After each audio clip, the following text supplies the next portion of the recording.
Bonsoir à tous et bienvenue dans ce bilan hebdomadaire. Semaine positive pour le CAC 40 qui regagne les 4500 points portés par le secteur pétrolier et dans le sillage de Wall Street.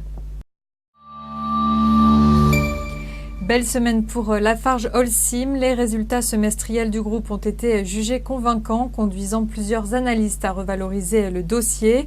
Dans son sillage, les autres valeurs liées au secteur de la construction sont bien orientées, à commencer par Bouygues ou encore Vinci.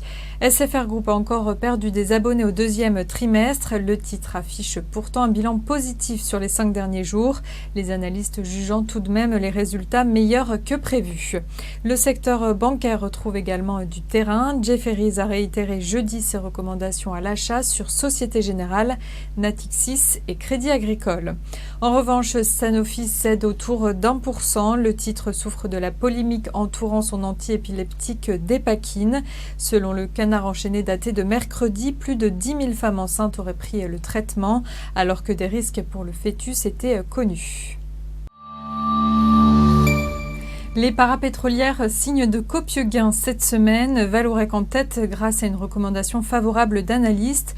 Le secteur dans son ensemble profite surtout de la remontée des cours de l'or noir.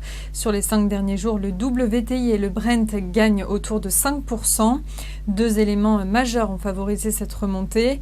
L'Arabie Saoudite, premier exportateur mondial de pétrole, s'est dite prête à étudier les initiatives permettant de stabiliser le marché le mois prochain lors de la réunion de l'OPEP.